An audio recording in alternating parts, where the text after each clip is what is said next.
ನಮಸ್ಕಾರ. ವಿಶೇಷ ಕಾರ್ಯಕ್ರಮಕ್ಕೆ ಸ್ವಾಗತ. ನಾನು ಸೌಮ್ಯ ಮಳಲಿ. ರಾಜಾಹುಲಿ ರಿಟರ್ನ್ಸ್. ಮತ್ತೆ ರಾಜ್ಯ ಬಿಜೆಪಿಯಲ್ಲಿ ಬಿಎಸ್ವೈ ಉತ್ಸವ. 2023ರ ಚುನಾವಣೆಗೆ ಬಿಜೆಪಿ ಬಿಗ್ ಪ್ಲಾನ್. ಆ 6 ಕಾರಣಕ್ಕೆ ಯಡಿಯೂರಪ್ಪ ಜಪ ಮಾಡ್ತಾ ಇದೆಯಾ ಬಿಜೆಪಿ ಹೈಕಮಾಂಡ್.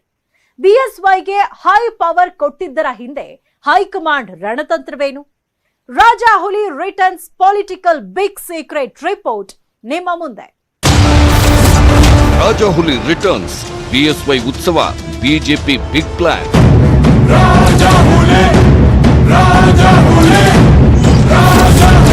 6 ಕಾರಣಕ್ಕೆ ಬಿಎಸ್ವೈ ಜಪ ಮಾಡುತ್ತಿದೆಯಾ ಬಿಜೆಪಿ ಹೈಕಮಾಂಡ್. ಬಿಎಸ್ವೈಗೆ ಹೈ ಪವರ್, ಏನಿದು ಬಿಗ್ ರಣತಂತ್ರ?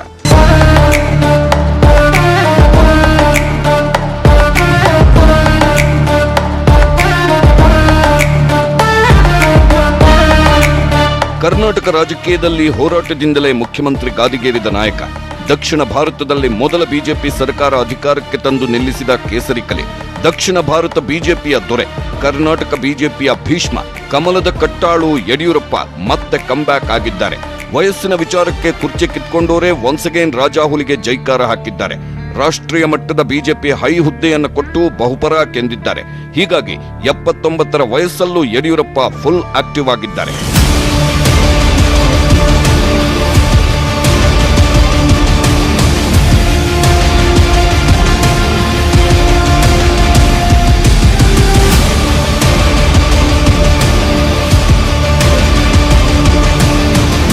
ಛಲ ಅಂದ್ರೆ ಯಡಿಯೂರಪ್ಪ, ಯಡಿಯೂರಪ್ಪ ಅಂದ್ರೆ ಛಲ. ಇದು ರಾಜ್ಯದ ಜನರಿಗೆ ಗೊತ್ತಿದೆ. ಬಿಎಸ್ವೈ ವಿರೋಧ ಪಕ್ಷದ ನಾಯಕನಾಗಿ ಗುಡುಗಿದ್ರೆ ವಿಧಾನಸೌಧ ನಡುಗುತ್ತೆ ಅನ್ನೋ ಮಾತೇ ಇದೆ. ಆದ್ರೆ ಇನ್ಮೇಲೆ ಬಿಎಸ್ವೈ ವಿಧಾನಸೌಧದೊಳಗೆ ಗುಡುಗೋದಿಲ್ಲ. ವಿಧಾನಸೌಧದ ಹೊರಗೆ ಘರ್ಜಿಸಲು ಸಜ್ಜಾಗಿದ್ದಾರೆ ರಾಜಾಹುಲಿ. ರಾಷ್ಟ್ರೀಯ ಬಿಜೆಪಿಯಲ್ಲಿ ಪರಮಾಧಿಕಾರ ಇರುವ ಸಂಸದೀಯ ಮಂಡಳಿಯ ಸದಸ್ಯತ್ವ ಮತ್ತು ಚುನಾವಣೆಗಳ ಟಿಕೆಟ್ ಅಂತಿಮಗೊಳಿಸುವ ಕೇಂದ್ರ ಚುನಾವಣಾ ಸಮಿತಿ ಸದಸ್ಯತ್ವ ಈಗ ಯಡಿಯೂರಪ್ಪ ಪಾಲಾಗಿದ್ದು ಬಲ ಹೆಚ್ಚಾಗಿದೆ.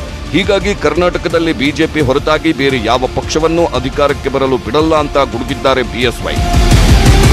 ನೀವೇ ನೋಡೋರಂತೆ ಇನ್ನು ಕೆಲವೇ ದಿವಸದಲ್ಲಿ ನಮ್ಮ ರಾಜ್ಯದಲ್ಲಿ ಯಾವ ರೀತಿ ವಿದ್ಯುತ್ ಸಂಚಾರ ಆಗುತ್ತೆ, ಯಾವ ರೀತಿ ವಾತಾವರಣ ಬದಲಾಗುತ್ತೆ, ಯಾರೋ ನಾವು ಮುಖ್ಯಮಂತ್ರಿ ಹಾಗೆ ಬಿಟ್ಟೆ ಅನ್ನುವಂಥ ಭ್ರಮೆನಲ್ಲಿರುವಂತವ್ರಿಗೆ ಯಾವ ರೀತಿ ನಿರಾಸೆ ಆಗುತ್ತೆ ಅನ್ನೋದನ್ನ ನನ್ನ ಬಾಯಿಂದ ಹೇಳಕ್ ಇಚ್ಛೆ ಪಡಲ್ಲ. ಜನನೇ ಅದಕ್ಕೆ ಉತ್ತರ ಕೊಡ್ತಾರೆ. ನಾನು ರಾಜ್ಯದಲ್ಲಿ ನಮ್ಮ ಎಲ್ಲ ಮುಖಂಡರ ಜೊತೆಗೆ ಮುಖ್ಯಮಂತ್ರಿ ಪ್ರವಾಸ ತಕ್ಷಣ ಪ್ರಾರಂಭ ಮಾಡ್ತೇವೆ. ಪಕ್ಷವನ್ನು ಬಲಪಡಿಸಕ್ಕೆ ಒಳ್ಳೊಳ್ಳೆ ನಮ್ಮ ನಾಯಕತ್ವ ಇದೆ, ಕಾರ್ಯಕರ್ತರು ಇದ್ದಾರೆ, ಮುಖಂಡರು ಇದ್ದಾರೆ. ನಮ್ಗಿರುವಷ್ಟು ದೇವದುರ್ಲಭವಾದಂತ ಕಾರ್ಯಕರ್ತರು ಯಾರಿಗೂ ಇಲ್ಲ. ಅದೆಲ್ಲವನ್ನ ಸದುಪಯೋಗ ಮಾಡಿಕೊಂಡು ಪಾರ್ಟಿ ಮಾಡ್ತಾರೆ.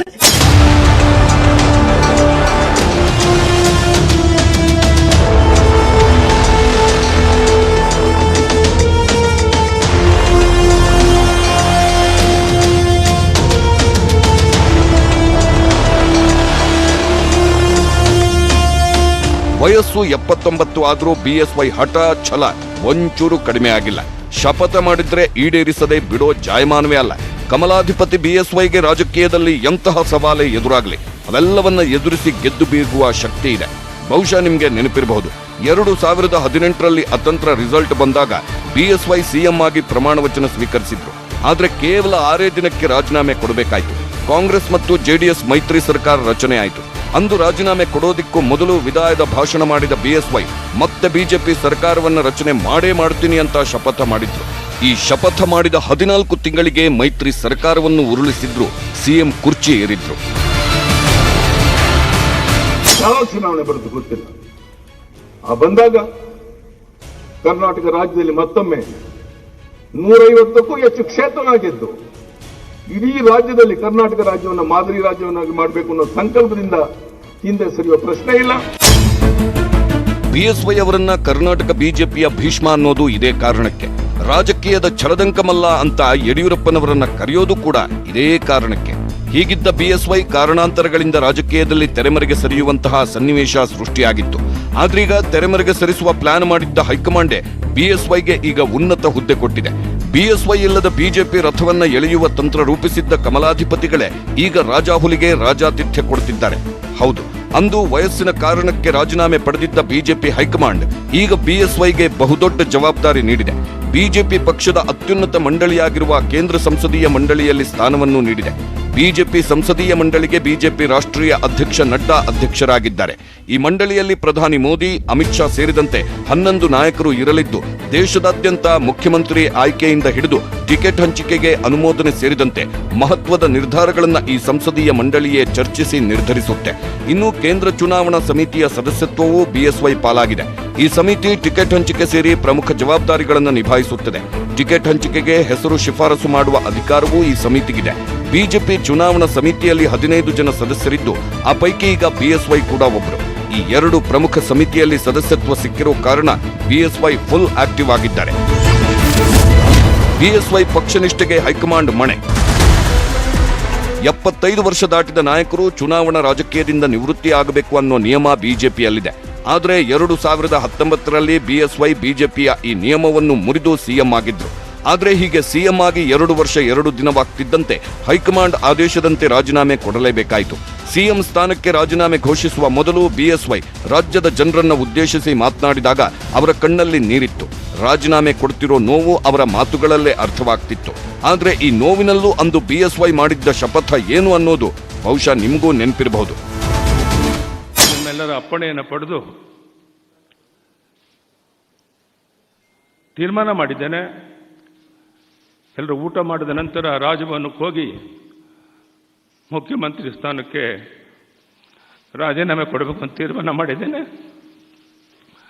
ದುಃಖದಿಂದಲ್ಲ, ಸಂತೋಷದಿಂದ, ಖುಷಿಯಿಂದ ಮುಂದೆ ಬರುವಂಥ ದಿವಸಗಳಲ್ಲಿ ಈ ನಮ್ಮ ನರೇಂದ್ರ ಮೋದಿ ಅಮಿತ್ ಶಾ ಜೋಡಿ ಮತ್ತೊಮ್ಮೆ ಲೋಕಸಭಾ ಚುನಾವಣೆಯಲ್ಲಿ ಗೆದ್ದು ಇನ್ನೊಮ್ಮೆ ಅಧಿಕಾರಕ್ಕೆ ಬಂದು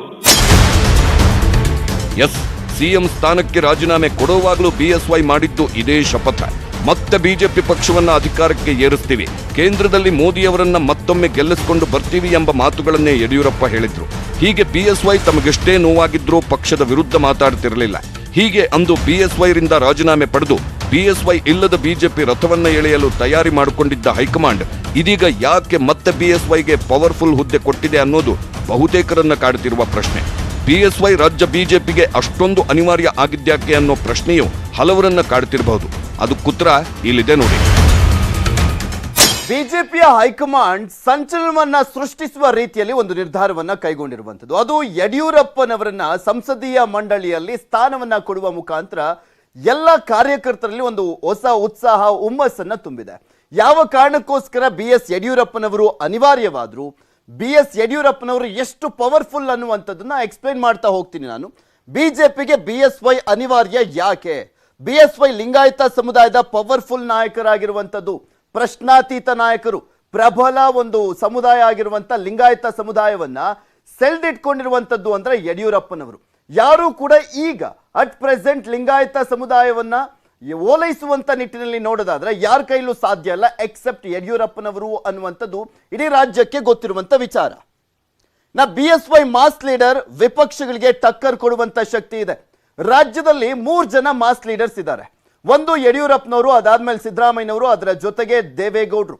ಈ 3 ಜನ ಮಾಸ್ ಲೀಡರ್ಸ್ ಏನಿದ್ದಾರೆ, ಇಡೀ ರಾಜ್ಯದ 224 ಕ್ಷೇತ್ರದ ಆಳ ಅಗಲ ಗೊತ್ತಿರುವಂತ ರಾಜಕಾರಣಿಗಳ ಪೈಕಿ ಈ 3 ಜನ. ಅದರಲ್ಲಿ ಯಡಿಯೂರಪ್ಪನವರು ಅಗ್ರಗಣ್ಯರು ಅಂತ ಹೇಳಿದ್ರೆ ತಪ್ಪಾಗ್ಲಿಕ್ಕಿಲ್ಲ. ಯಾಕೆಂದ್ರೆ ಅವರು ಎಲೆಕ್ಷನ್ಗೆ ಫೇಸ್ ಮಾಡ್ತಾ ಇರುವಂತ ಸಂದರ್ಭದಿಂದಲೂ ಕೂಡ ಬಿಜೆಪಿ ಪಕ್ಷವನ್ನ ಕಟ್ಟಿ ಬೆಳೆಸುವಂತ ನಿಟ್ಟಿನಲ್ಲಿ ದೊಡ್ಡ ಕೊಡುಗೆ ಇರುವಂತದ್ದು.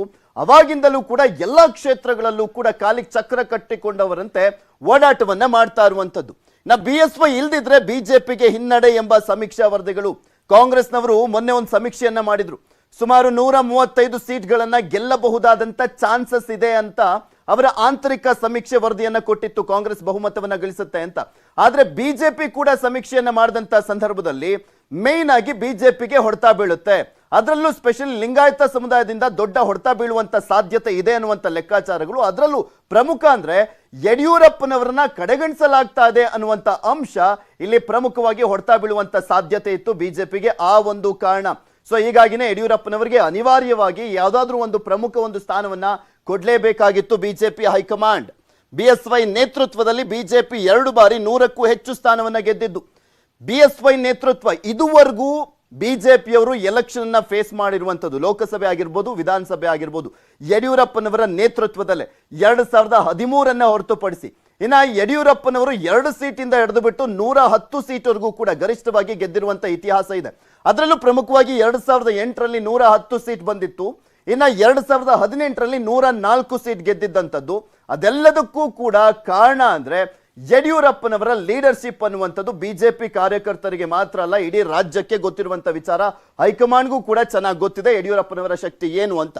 BSY ನೇತೃತ್ವದಲ್ಲಿ ಬಿಜೆಪಿ 2 ಬಾರಿ 100ಕ್ಕೂ ಹೆಚ್ಚು ಸ್ಥಾನ ಗೆದ್ದಿದ್ದನ್ನ ಗಮನಿಸಿದ್ರೆ, ಇನ್ನ 2023ರ ವಿಧಾನಸಭೆ 2024ರ ಲೋಕಸಭೆ ಚುನಾವಣೆ ಗೆಲ್ಲಕ್ಕೆ BSY ಅನಿವಾರ್ಯವಾಗಿದ್ದಾರೆ. 2023ರ ವಿಧಾನಸಭೆ ಚುನಾವಣೆಯನ್ನ ಗೆಲ್ಲಬೇಕು, ಅತಿ ಹೆಚ್ಚಿನ ಸ್ಥಾನವನ್ನ ಗಳಿಸಬೇಕು ಅಂದ್ರೆ ಯಡಿಯೂರಪ್ಪನವರು ಇದ್ದಂತ ಸಂದರ್ಭದಲ್ಲಿ 110, 104 ಸೀಟನ್ನ ಗೆದ್ದಂತವರು ಈಗ ಬೊಮ್ಮಾಯಿಯವರ ನೇತೃತ್ವ ಅಂತ ಬಂದಂತ ಸಂದರ್ಭದಲ್ಲಿ ಸಹಜವಾಗಿ ಬಿಜೆಪಿಗೆ ಎಲ್ಲೋ ಒಂದ್ ಕಡೆ ಅವರ ಕಾರ್ಯಕರ್ತರಲ್ಲೇ ಹುಮ್ಮಸ್ಸು ಕುಂದಿರುವಂತದ್ದು. ಕಾಂಗ್ರೆಸ್ ನಾಯಕರು ಯಡಿಯೂರಪ್ಪನವರ ವಿಚಾರವನ್ನೇ ಇಟ್ಕೊಂಡು ಈಗ ಆಲ್ರೆಡಿ ಯಡಿಯೂರಪ್ಪನವರನ್ನ ಕಡೆಗಣಿಸಲಾಗಿದೆ, ಲಿಂಗಾಯತರಿಗೆ ದ್ರೋಹವನ್ನ ಮಾಡಲಾಗಿದೆ, ಯಡಿಯೂರಪ್ಪನವರನ್ನ ಮೂಲೆ ಗುಂಪು ಮಾಡಿದ್ದಾರೆ ಅಂತೆಲ್ಲ ಸಾಕಷ್ಟು ಸುದ್ದಿಯನ್ನ ಹಬ್ಬಿಸೋದ್ರ ಜೊತೆಗೆ ಸಾಕಷ್ಟು ಆರೋಪಗಳನ್ನ ಬಿಜೆಪಿ ಹೈಕಮಾಂಡ್ ಮೇಲೆ ಮಾಡ್ತಾ ಇದ್ರು. ಅದರ ಜೊತೆಗೆ 2023ರಲ್ಲೇ ಗೆಲ್ಲಬೇಕು ಅಂದ್ರೆ ಯಡಿಯೂರಪ್ಪನವರು ತುಂಬಾ ಇಂಪಾರ್ಟೆಂಟ್. ಯಡಿಯೂರಪ್ಪನವರು ಸ್ವಲ್ಪ ಬೇಜಾರಾಗಿದ್ದಾರೆ ಅಂತ ಗೊತ್ತಾದ್ರೂ ಕೂಡ ಲಿಂಗಾಯತ ಸಮುದಾಯ ದೊಡ್ಡ ಪೆಟ್ಟನ್ನ ಕೊಡುವಂತ ಸಾಧ್ಯತೆ ಇದೆ. ಸೊ ಈ ಕಾರಣಕ್ಕೋಸ್ಕರನ ಯಡಿಯೂರಪ್ಪನವರನ್ನ ಕಡೆಗಣಿಸುವಂತ ಚಾನ್ಸಸ್ ಇರಲಿಲ್ಲ. ಸೊ ಹೀಗಾಗಿ ಕಡೆಗಣಿಸಿಲ್ಲ ಅನ್ನುವಂತ ಮೆಸೇಜ್ ಪಾಸ್ ಮಾಡ್ಲಿಕ್ಕೋಸ್ಕರ ಅವರಿಗೆ ಸ್ಥಾನವನ್ನ ಕೊಡಲಾಗಿದೆ. 2024ರ ಲೋಕಸಭೆ ಯಡಿಯೂರಪ್ಪನವರು 2019ರ ಲೋಕಸಭೆಯ ಸಂದರ್ಭದಲ್ಲಿ ಹೇಳಿದ್ರು 25 ಸ್ಥಾನ ನಾವು ಗೆಲ್ತೀವಿ ಅಂತ. ಅವರು ಹೇಳಿದ್ದ ರೀತಿಯಲ್ಲೇ ಹೋರಾಟವನ್ನ ಮಾಡ್ಕೊಂಡು ಬಂದ್ರು. ಅದೇ ರೀತಿಯಲ್ಲೇ ಅವರು ಎಲ್ಲ ಪಕ್ಷವನ್ನ ಸಂಘಟಿಸುವಂತ ನಿಟ್ಟಿನಲ್ಲಿ ಹೋರಾಟವನ್ನ ಮಾಡಿದ್ದು. ಅದರ ಜೊತೆಗೆ ಎಲ್ಲಾ ನಾಯಕರನ್ನ ಕೂಡ ಒಗ್ಗಟ್ಟಿನಿಂದ ಕರೆದುಕೊಂಡು ಹೋಗುವಂತ ಯಾವ್ದಾದ್ರೂ ಚಾಕಚಕ್ಯತೆ ಇರುವಂತ ನಾಯಕ ಬಿಜೆಪಿಯಲ್ಲಿದ್ರೆ ಒನ್ ಅಂಡ್ ಓನ್ಲಿ ಯಡಿಯೂರಪ್ಪನವರು ಮಾತ್ರ. ಸೊ ಹೀಗಾಗಿ 2023, 2024ರ ಚುನಾವಣೆಯ ಸಂದರ್ಭದಲ್ಲಿ ಯಡಿಯೂರಪ್ಪನವರು ಅನಿವಾರ್ಯವಾಗಿದ್ದಾರೆ. ರಾಜ್ಯ ಬಿಜೆಪಿಗೆ BSY ಅನಿವಾರ್ಯತೆ ಎಷ್ಟಿದೆ ಮತ್ತು ಯಾಕೆ ಅಷ್ಟೊಂದು ಅನಿವಾರ್ಯತೆ ಇದೆ ಅನ್ನೋ ಪ್ರಶ್ನೆಗೆ ಬಹುಶಃ ನಿಮ್ಗೀಗ ಉತ್ತರ ಸಿಕ್ಕಿರುತ್ತೆ. ಇನ್ನೊಂದು ಪ್ರಮುಖ ಅಂಶ ಏನಂದ್ರೆ 2021 ಜುಲೈ 28ರಂದು ಹೈಕಮಾಂಡ್ BSY ರಾಜೀನಾಮೆ ಪಡೆಯಲು ವಯಸ್ಸು ಒಂದೇ ಕಾರಣವಾಗಿರಲಿಲ್ಲ. BSY ಇಲ್ಲದ ಬಿಜೆಪಿ ರಥ ಎಳೆಯುವ ಪ್ರಯತ್ನವೂ ಈ ರಾಜೀನಾಮೆ ಪಡೆಯುವ ನಿರ್ಧಾರದ ಹಿಂದೆ ಇತ್ತು. ವಿಜಯೇಂದ್ರ ವಿರುದ್ಧ ಸ್ವಪಕ್ಷೇರೆ ಸಿಡಿದೆದ್ದಿದ್ದು, ಸೂಪರ್ ಸಿಎಂ ಅಂತ ಬಹಿರಂಗವಾಗಿ ಟೀಕೆ ವಾಗ್ದಾಳಿ ಮಾಡ್ತಾ ಇದ್ದಿದ್ದು ಕೂಡ BSY ರಾಜೀನಾಮೆ ಪಡೆಯಲು ಕಾರಣವಾಗಿತ್ತು. ಹೀಗೆ ಎಲ್ಲಾ ಕಾರಣಗಳಿಂದ ಹೈಕಮಾಂಡ್ 2021ರಲ್ಲಿ ಯಡಿಯೂರಪ್ಪನವರನ್ನ ಸಿಎಂ ಸ್ಥಾನದಿಂದ ಕೆಳಗಿಳಿಸಿತು. ಆದ್ರೆ ಹಾಗಂತ BSY ಸಿಎಂ ಸ್ಥಾನದಿಂದ ಇಳಿದ ತಕ್ಷಣ ಸೈಲೆಂಟ್ ಆಗಿ ಕೂತಿರಲಿಲ್ಲ. ತಮ್ಮ ಶಿಷ್ಯನನ್ನೇ ಸಿಎಂ ಮಾಡಬೇಕು ಅನ್ನೋ ಹಠಕ್ಕೆ ಬಿದ್ದಿದ್ರು. ಕೊನೆಗೂ ಹೈಕಮಾಂಡ್ BSY ಹಠಕ್ಕೆ ಮಣಿಯಲೇಬೇಕಾಯಿತು. ಹೀಗಾಗಿ ಬಸವರಾಜ ಬೊಮ್ಮಾಯಿ ಸಿಎಂ ಆದ್ರು.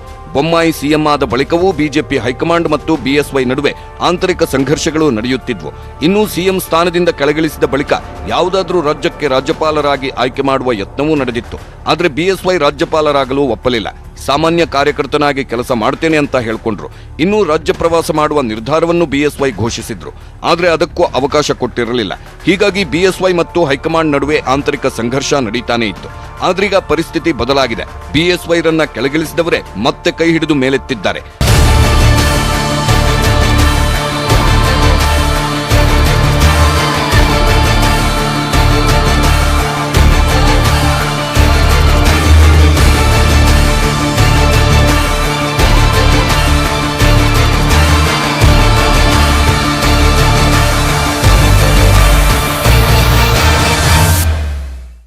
ರಾಜ್ಯದಲ್ಲಿ BSY ಜಪ ಶುರುವಾಗಿದೆ.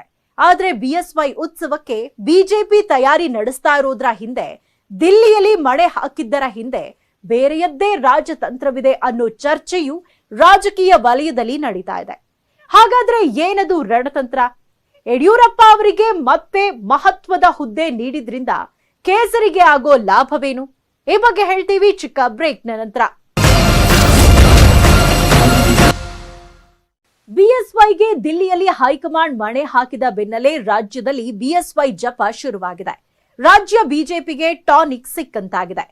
ಹಾಗಾದ್ರೆ BSYಗೆ ಸಿಕ್ಕಿರುವ ಈ ಹೊಸ ಹೊಣೆಯಿಂದ ರಾಜ್ಯ ಕೇಸರಿ ಪಾಳ್ಯಕ್ಕೆ ಏನ್ ಲಾಭ? ಹೈಕಮಾಂಡ್ ರಣತಂತ್ರವೇನು? ಆ ಎಲ್ಲಾ ಮಾಹಿತಿ ನಿಮ್ಮ ಮುಂದೆ. ಯಡಿಯೂರಪ್ಪ ಬಿಜೆಪಿಗೆ ಅನಿವಾರ್ಯ ಆಗಿದ್ಯಾಕೆ? BSY ಉತ್ಸವ ಮಾಡಲು ಬಿಜೆಪಿ ನಿರ್ಧರಿಸಿದ್ದೇಕೆ?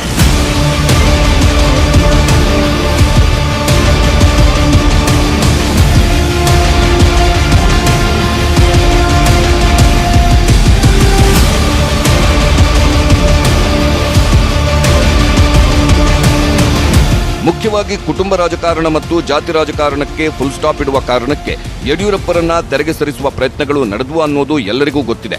ಹೀಗಾಗಿಯೇ ಬಿಎಸ್ವೈ ಎಷ್ಟೇ ಪ್ರಯತ್ನ ಮಾಡಿದ್ರೂ ಪುತ್ರ ವಿಜಯೇಂದ್ರಗೆ ವಿಧಾನ ಪರಿಷತ್ ಸ್ಥಾನ, ಸಂಪುಟದಲ್ಲಿ ಸ್ಥಾನ ಕೊಡಿಸಲು ಸಾಧ್ಯವಾಗಿರಲಿಲ್ಲ. ಅಧಿಕಾರದಲ್ಲಿದ್ದಾಗ, ಅಧಿಕಾರದಿಂದ ಇಳಿದ ಬಳಿಕ ಬಿಎಸ್ವೈ ಮಗನಿಗಾಗಿ ಮಾಡಿದ್ದ ಎಲ್ಲಾ ಬೇಡಿಕೆಯನ್ನ ಹೈಕಮಾಂಡ್ ನಿರಾಕರಿಸುತ್ತಲೇ ಬಂದಿತ್ತು. ಅಷ್ಟೇ ಅಲ್ಲ, ನಿಮಗೆ ಗೊತ್ತಾ, ಮೊನ್ನೆ ಬಿಎಸ್ವೈ ಚುನಾವಣಾ ರಾಜಕೀಯಕ್ಕೆ ನಿವೃತ್ತಿ ಘೋಷಿಸಿದ್ರಲ್ಲ, ಆ ಒಂದು ನಿರ್ಧಾರಕ್ಕೂ ಬೇರೆನೇ ಕಾರಣ ಇತ್ತು. ವಿಜಯೇಂದ್ರಗೆ ಮುಂದಿನ ಚುನಾವಣೆಯಲ್ಲಿ ಟಿಕೆಟ್ ಸಿಗುವ ಖಚಿತತೆ ಇಲ್ಲದ ಕಾರಣದಿಂದ ಬಿಎಸ್ವೈ ತಮ್ಮ ಕ್ಷೇತ್ರವನ್ನ ಬಿಟ್ಟುಕೊಡುವುದಾಗಿ ಘೋಷಿಸಿದ್ರು ಅಂತ ರಾಜಕೀಯ ವಲಯದಲ್ಲಿ ಚರ್ಚೆ ಆಗಿತ್ತು. ಹೀಗೆ ಹೈಕಮಾಂಡ್ ಮತ್ತು ಬಿಎಸ್ವೈ ನಡುವೆ ಆಂತರಿಕ ಸಂಘರ್ಷ ನಡೆಯುತ್ತಲೇ ಇದೆ. ಯಡಿಯೂರಪ್ಪರನ್ನ ನೇಪಥ್ಯಕ್ಕೆ ಸರಿಸುವ ಎಲ್ಲಾ ಪ್ರಯತ್ನವನ್ನ ಬಿಜೆಪಿ ಹೈಕಮಾಂಡ್ ಮಾಡಿದಂತಿದೆ. ಆದರೆ ಇದೀಗ ರಾಜ್ಯ ರಾಜಕೀಯದಲ್ಲಿ ಆಗುತ್ತಿರುವ ಬೆಳವಣಿಗೆಗಳು ಮತ್ತು ಮುಖ್ಯವಾಗಿ ವಿಪಕ್ಷ ನಾಯಕ ಸಿದ್ದರಾಮಯ್ಯ ಜನ್ಮದಿನದ ಅಮೃತ ಮಹೋತ್ಸವದ ಪರಿಣಾಮ ಹೈಕಮಾಂಡ್ ಮೇಲಾಗಿದ್ದು, ಹೈಕಮಾಂಡ್ ಲೆಕ್ಕಾಚಾರ ಬದಲಾಗಿದೆ ಅಂತ ಹೇಳಲಾಗ್ತಿದೆ. ಹೈಕಮಾಂಡ್ ಒನ್ಸ್ ಅಗೈನ್ ರಾಜಾಹುಲಿಗೆ ಬಹುಪರಾಕ್ ಹೇಳುವಂತಹ ಅನಿವಾರ್ಯತೆ ಸೃಷ್ಟಿಯಾಗಿದೆ. ಹಾಗಾದ್ರೆ ರಾಜ್ಯದಲ್ಲಿ ಕಮಲಕೋಟೆ ಸ್ಥಾಪಿಸಿದ ಕೇಸರಿ ಕಟ್ಟಾಳು ಯಡಿಯೂರಪ್ಪನವರ ಪವರ್ ಏನು? ಬಿಎಸ್ವೈ ನೇಪಥ್ಯಕ್ಕೆ ಸರಿಸುವ ಹೈ ಪ್ಲಾನ್ ಬದಲಾಗಿದ್ಯಾಕೆ? ನೋಡೋಣ ಬನ್ನಿ. ಇನ್ನ ರಾಜಾಹುಲಿ ಪವರ್ ಎಂತದ್ದು ಅಂತ ನೋಡಿದಾದ್ರೆ, ಬಿಎಸ್ವೈ ಹಠವಾದಿ, ಗುರಿ ಇಟ್ರೆ ಮಿಸ್ಸೇ ಆಗಲ್ಲ. ಯಾಕೆ ಹಠವಾದಿ ಮಿಸ್ಸೇ ಆಗಲ್ಲ ಅಂತ ಹೇಳ್ತಾ ಇದೀವಿ ಅಂದ್ರೆ, ಯಡಿಯೂರಪ್ಪನವರು 2018ರ ಒಂದು ಎಲೆಕ್ಷನ್ ಆದ ಸಂದರ್ಭದಲ್ಲಿ ಅತಿ ದೊಡ್ಡ ಪಕ್ಷವಾಗಿದ್ದಂತ ಸಂದರ್ಭದಲ್ಲೂ ಕೂಡ ಅವರಿಗೆ ಅಧಿಕಾರಕ್ಕೆ ಏರಲಿಕ್ಕೆ ಆಗ್ಲಿಲ್ಲ. ಅವಾಗೊಂದು ಶಪಥವನ್ನ ಮಾಡ್ತಾರೆ, ಮತ್ತೆ ನಾನು ಅಧಿಕಾರಕ್ಕೆ ಬಂದೇ ಬರ್ತೀನಿ ನೋಡ್ತಾರೆ ಅಂತ ಹೇಳಿದ್ರು. ಇನ್ನು 2019ರ ಚುನಾವಣೆಯ ಸಂದರ್ಭದಲ್ಲಿ ದೇವೇಗೌಡರನ್ನ ಸೋಲಿಸ್ತೀವಿ, ನಾವು ಎಲ್ಲ ಘಟಾನುಘಟಿ ನಾಯಕರನ್ನ ಸೋಲಿಸ್ತೀವಿ, ಮಲ್ಲಿಕಾರ್ಜುನ್ ಖರ್ಗೆ ಅವರನ್ನಂತೆಲ್ಲ ಹೇಳಿದ್ರು.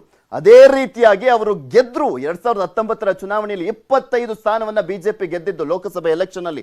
ಸೊ ಹೀಗಾಗಿ ಯಾವ್ದಾದ್ರು ಒಂದು ಹಠ ಮಾಡಿದ್ರು ಅಂತ ಬಂದಂತ ಸಂದರ್ಭದಲ್ಲಿ ಅದನ್ನ ಸಾಧಿಸೋವರೆಗೂ ಕೂಡ ಅವ್ರು ಛಲ ಬಿಡ್ತಾ ಇರಲಿಲ್ಲ. ನೆಕ್ಸ್ಟ್, ಎಲ್ಲ ಸಮುದಾಯಗಳನ್ನ ಕೂಡ ಒಗ್ಗೂಡಿಸಿಕೊಂಡು ಹೋಗುವಂತ ನಾಯಕ ಬಿಜೆಪಿಯಲ್ಲಿ ಯಾರಾದ್ರೂ ಇದ್ರೆ ಅದು ಯಡಿಯೂರಪ್ಪನವ್ರು ಮಾತ್ರ. ಅದನ್ನ ಬಿಜೆಪಿಯವರು ಮಾತನಾಡ್ತಾರೆ, ಕಾಂಗ್ರೆಸ್ ಜೆಡಿಎಸ್ನವರು ಕೂಡ ಮಾತನಾಡ್ತಾರೆ. ಯಾಕೆಂದ್ರೆ ಕೆಲವು ನಾಯಕರು ಒಂದೊಂದು ಸಮುದಾಯಕ್ಕೆ ಸೀಮಿತ ಆಗಿದ್ದಾರೆ, ಇನ್ನ ಕೆಲವರು ಹಿಂದುತ್ವ ಅಂತ ಹಿಂದೂಗಳಿಗೆ ಮಾತ್ರ ಸೀಮಿತ ಆಗ್ಬಿಟ್ಟಿದ್ದಾರೆ. ಆದ್ರೆ ಎಲ್ಲಾ ಧರ್ಮಗಳಿಗೂ ಕೂಡ ಎಲ್ಲಾ ಧರ್ಮದವರನ್ನ ಒಗ್ಗೂಡಿಸ್ಕೊಂಡು ಹೋಗುವಂತ ಚಾಕಚಕ್ಯತೆ ಇರುವಂತದ್ದು, ಎಲ್ಲರೂ ಕೂಡ ಒಪ್ಪಿಕೊಳ್ಳುವಂತ ನಾಯಕ ಅಂದ್ರೆ ಅದು ಯಡಿಯೂರಪ್ಪನವ್ರು ಮಾತ್ರ ಅನ್ನುವಂಥದ್ದು ಹೈಕಮಾಂಡ್ಗೆ ಮನದಟ್ಟಾಗಿದೆ. 1985ರಲ್ಲಿ 2 ಸ್ಥಾನ ಗೆದ್ದಿದ್ದಂತ ಬಿಜೆಪಿಯನ್ನ 2008ರಲ್ಲಿ 110 ಸ್ಥಾನಕ್ಕೇರಿಸಿದ್ದ ಖ್ಯಾತಿ ಇದೆ ಯಡಿಯೂರಪ್ಪನವ್ರಿಗೆ. 1985ರಲ್ಲಿ 2 ಸ್ಥಾನ ಅಷ್ಟೇ ಗಳಿಸಿದ್ದು ಬಿಜೆಪಿ. ಅದಾದ್ಮೇಲೆ ಈಗ 122ವರೆಗೂ ಕೂಡ ತೆಗೆದುಕೊಂಡು ಹೋದಂತ ಯಾರಾದ್ರೂ ನಾಯಕ ಕರ್ನಾಟಕದಲ್ಲಿ ಪಕ್ಷವನ್ನ ಸಂಘಟಿಸಿದ್ದು, ದಕ್ಷಿಣ ಭಾರತದಲ್ಲಿ ಬಿಜೆಪಿಗೆ ಹೆಬ್ಬಾಗಿಲಾಗಿದ್ದು ಅಂದ್ರೆ ಅದಕ್ಕೆ ಕಾರಣ ಅಂದ್ರೆ, ಮೂಲ ಕಾರಣ ಅಂದ್ರೆ ಯಡಿಯೂರಪ್ಪನವ್ರು ಮಾತ್ರ. ಆ ಲೆವೆಲ್ಗೆ ಪಕ್ಷವನ್ನ ಸಂಘಟಿಸಿದ್ದಂಥದ್ದು, ಒಗ್ಗಟ್ಟಿನಿಂದ ಕರ್ಕೊಂಬಂದಿದ್ದಂಥದ್ದು, ಅಷ್ಟೇ ಹೋರಾಟವನ್ನ ಮಾಡಿದ್ರು, ಅಷ್ಟೇ ಜೆಡಿಎಸ್ ಮತ್ತೆ ಕಾಂಗ್ರೆಸ್ ಪಕ್ಷವನ್ನ ಎದುರಿಸಿ ಅವರನ್ನ ಮಣಿಸಿದಂತ ಕೀರ್ತಿ ಸಲ್ಲತ್ತೆ ಯಡಿಯೂರಪ್ಪನವ್ರಿಗೆ. ಬಿಎಸ್ವೈ ಅವರ ಪಕ್ಷ ಬದ್ಧತೆಗೆ ರಾಷ್ಟ್ರೀಯ ನಾಯಕರು ಬಹುಪರಾಕ್. ಯಾಕೆಂದ್ರೆ ಯಡಿಯೂರಪ್ಪನವರು ಮುಖ್ಯಮಂತ್ರಿ ಸ್ಥಾನದಿಂದ ಕೆಳಗಿಳಿದಂತ ಸಂದರ್ಭದಲ್ಲಿ ಕಣ್ಣೀರನ್ನ ಹಾಕಿದ್ರೂ ಕೂಡ ನಾನು ಸ್ವಇಚ್ಛೆಯಿಂದ ರಾಜೀನಾಮೆ ಕೊಡ್ತಾ ಇದ್ದೀನಿ ಅಂತ ಹೇಳಿದ್ರು. ಎಲ್ಲೂ ಕೂಡ ಪಕ್ಷದ ವಿರುದ್ಧ ಚಕಾರವನ್ನ ಎತ್ತಲಿಲ್ಲ, ಪಕ್ಷದ ನಾಯಕರ ವಿರುದ್ಧ ಮಾತಾಡಲಿಲ್ಲ. ಆ ರಾಜೀನಾಮೆ ಕೊಟ್ಟಂತ ಸಂದರ್ಭದಲ್ಲಿ ಮತ್ತೊಮ್ಮೆ ಬಿಜೆಪಿಯನ್ನ ಅಧಿಕಾರಕ್ಕೆ ತರುವಂತ ನಿಟ್ಟಿನಲ್ಲಿ ಹೋರಾಟವನ್ನ ಮಾಡ್ತೀನಿ, ಪಕ್ಷವನ್ನ ಸಂಘಟಿಸ್ತೀನಿ ಅಂತ ಅವರು ಮಾತನಾಡಿದ್ರು. ಇದು ಮೇನ್ ಆಗಿ ಯಡಿಯೂರಪ್ಪನವರ ಮೇಲಿರುವಂತ ನಂಬಿಕೆ, ಅವರ ಒಂದು ಪಕ್ಷ ನಿಷ್ಠೆ ಪ್ರೂವ್ ಮಾಡಿದಂತ ಸಂದರ್ಭ ಅದು. ಕರ್ನಾಟಕದ ಬಹುತೇಕ ಮಠಾಧೀಶರು ಬಿಎಸ್ವೈ ಪರವಾಗಿರುವಂತದ್ದು. ಬಹುತೇಕ ಮಠಾಧೀಶರು ಅಂತ ಯಾಕೆ ಹೇಳ್ತಾ ಇದೀವಿ ಅಂದ್ರೆ, ಬರೀ ಲಿಂಗಾಯತ ಸಮುದಾಯ ಅಂತಲ್ಲ, ವಾಲ್ಮೀಕಿ ಸಮುದಾಯ, ಒಕ್ಕಲಿಗ ಸಮುದಾಯದವರಾಗಿರ್ಬೋದು, ಈ ರೀತಿಯಾಗಿ ಎಲ್ಲಾ ಸಮುದಾಯದವರು ಕೂಡ ಯಡಿಯೂರಪ್ಪನವರು ರಾಜೀನಾಮೆ ಕೊಡುವಂತ ಸಂದರ್ಭದಲ್ಲಿ ಕೊಡಬೇಡಿ, ಕುರುಬ ಸಮುದಾಯದವರು ಕೂಡ ಕೊಡಬೇಡಿ, ಯಡಿಯೂರಪ್ಪನವರೇ ನೀವು ಸೇವೆಯನ್ನ ಸಲ್ಲಿಸಿದ್ದೀರಾ, ಒಳ್ಳೆ ಆಡಳಿತವನ್ನ ಕೊಡ್ತಾ ಇದ್ದೀರಾ ಅಂತೆಲ್ಲ ನಿಂತಿದ್ರು. ಎಲ್ಲರೂ ಕೂಡ ಒಗ್ಗಟ್ಟನ್ನ ಪ್ರದರ್ಶನ ಮಾಡಿದ್ರು, ಯಡಿಯೂರಪ್ಪನವರ ಪರವಾಗಿ ಮಾತನಾಡಿದ್ರು. ಸೊ ಹೀಗಾಗಿ ಈಗಲೂ ಕೂಡ ಯಡಿಯೂರಪ್ಪನವರ ಪರವಾಗೇ ಇದ್ದಾರೆ ಮಠಾಧೀಶರು. ಅವರ ಸೇವೆ ಎಲ್ರಿಗೂ ಕೂಡ ಗೊತ್ತಿರುವಂಥದ್ದು, ಎಷ್ಟು ಮಟ್ಟಿಗೆ ಅವರು ಎಲ್ಲ ಪಕ್ಷವನ್ನ ಸಂಘಟಿಸಿದ್ದಾರೆ ಅನ್ನುವಂಥದ್ದು ಕೂಡ ಗೊತ್ತಿದೆ. ಸೊ ಹೀಗಾಗಿ ಮಠಾಧೀಶರ ಬೆಂಬಲ ಯಡಿಯೂರಪ್ಪನವರಿಗಿದೆ, ಅದು ಹೈಕಮಾಂಡ್ ಗೊತ್ತಿದೆ. ಬಿಎಸ್ವೈ ಕರ್ನಾಟಕ ಬಿಜೆಪಿ ಪಾಲಿಗೆ ಚುನಾವಣಾ ಚಾಣಕ್ಯ. ಯಾಕೆಂದ್ರೆ ಇದುವರೆಗೂ ಯಡಿಯೂರಪ್ಪನವರು ಎದುರಿಸಿರುವಂತ ಎಲ್ಲಾ ಎಲೆಕ್ಷನ್ಗಳಲ್ಲೂ ಕೂಡ ಅವರು ತುಂಬಾ ನೀಟಾಗಿ ಪಕ್ಷವನ್ನ ಸಂಘಟಿಸಿಕೊಂಡು ಬಂದು ಪಕ್ಷದ ಅಭ್ಯರ್ಥಿಗಳು ಗೆಲ್ಲುವಂತ ನಿಟ್ಟಿನಲ್ಲಿ ಯಾವ್ಯಾವ ರೀತಿಯಾದಂತ ಪ್ಲಾನ್ಗಳನ್ನ ಮಾಡಬಹುದು, ಆರ್ಥಿಕವಾಗಿರ್ಬೋದು, ಅಲ್ಲಿ ತಮ್ಮ ಪ್ರಚಾರದ ಮೂಲಕ ಅಲ್ಲಿ ಗೆಲ್ಲಿಸ್ಕೊಂಡು ಬರುವಂತ ನಿಟ್ಟಿನಲ್ಲಿ ಪ್ರಚಾರವನ್ನ ಮಾಡುವಂತದ್ದಾಗಿರ್ಬೋದು, ಎಲ್ಲದನ್ನೂ ಕೂಡ ತ್ಯಾಗವನ್ನ ಮಾಡಿ ಅಲ್ಲಿ ಹೋರಾಟವನ್ನ ಮಾಡಿ ಪಕ್ಷವನ್ನ ಸಂಘಟಿಸಿ ಗೆದ್ಕೊಂಡು ಬಂದಿದ್ದಾರೆ ಯಡಿಯೂರಪ್ಪನವರು. ಹಠ, ಗುರಿ ಇಟ್ರೆ ಗೆಲ್ಲೋ ತನಕ ಬಿಡದ ಛಲ, 79ರ ವಯಸ್ಸಲ್ಲೂ ಪಕ್ಷವನ್ನ ಗೆಲ್ಲಿಸುವ ಪ್ರತಿಜ್ಞೆ, ವರ್ಚಸ್ಸು ಬಿಜೆಪಿಯಲ್ಲಿ ಮತ್ತೆ ಬಿಎಸ್ವೈ ಜಪ ಮಾಡುವಂತಹ ಅನಿವಾರ್ಯತೆಯನ್ನ ಸೃಷ್ಟಿಸಿದೆ. ಬಿಎಸ್ವೈ ರಾಜ್ಯ ಬಿಜೆಪಿಯ ಪ್ರಶ್ನಾತೀತ ನಾಯಕ ಅಂತ ಹೈಕಮಾಂಡ್ ಒಪ್ಪಿಕೊಳ್ಳುವಂತೆ ಮಾಡಿದೆ. ಹೀಗಾಗಿ ಇದೀಗ ಮತ್ತೆ ಬಿಎಸ್ವೈ ಜಪ ಶುರುವಾಗಿದೆ.